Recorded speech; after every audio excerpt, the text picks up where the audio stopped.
રાજકોટમાં જલારામ ચોક નજીક થયેલી ઘનશ્યામસિંહ વાઘેલાની હત્યાના ચકચારી કેસનો પોલીસે સફળતાપૂર્વક ભેદ ઉકેલી નાખ્યો છે.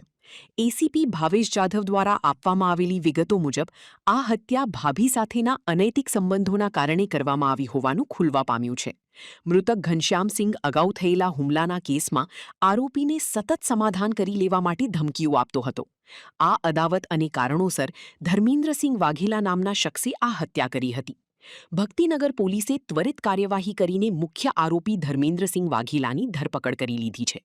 પોલીસ દ્વારા આ મામલે વધુ ઊંડાણપૂર્વક તપાસ હાથ ધરીને આગળની કાયદેસરની કાર્યવાહી કરવામાં આવી રહી છે. ભક્તિનગર પોલીસ સ્ટેશનમાં 1 ઓગસ્ટના રોજ સાંજના 6:30 વાગે એક હત્યાનો બનાવ બનેલો. તેમાં ઘનશ્યામસિંહ વાઘેલા નામના ઈસમ છે, તેનું ચક્કુ દ્વારા આ કામના આરોપી છે ધર્મેન્દ્રસિંહ મહેન્દ્રસિંહ વાઘેલા, તેના દ્વારા ખૂન કરવામાં આવેલું અને એ બાબતનો શરૂઆતમાં ગંભીર ઈજા થતાં એમને ગોકુળ હોસ્પિટલમાં દાખલ કરેલા અને ત્યારબાદ બીજા દિવસે એમનું મરણ થતાં ખૂનનો ગુનો દાખલ કરવામાં આવેલ છે અને આ કામની તપાસ પીઆઈ ભક્તિનગર પીઆઈ પરમાર સાહેબ કરી રહ્યા છે અને આગળની તપાસ ચાલુ છે. હાલ આ કારણમાં એવું છે કે અગાઉ પણ આ કામના જે મરણ જનાર છે એમને એમના કૌટુંબિક ભાભી સાથે સંબંધ હોવાના કારણે તેમનો અગાઉ પણ ઝઘડો થયેલો ને એ બાબતે અગાઉ પણ ગુનો દાખલ કરવામાં આવેલો અને આ મરણ જનાર પર હિંસક હુમલો થયેલો ને એમાં બચી ગયેલા અને બીજી વખત આ કામના આરોપી મરણ જનારનું મૃત્યુ થયેલ છે હુમલામાં. મૃતક આ જે સમાધાન જે પહેલો જે કેસ થયેલો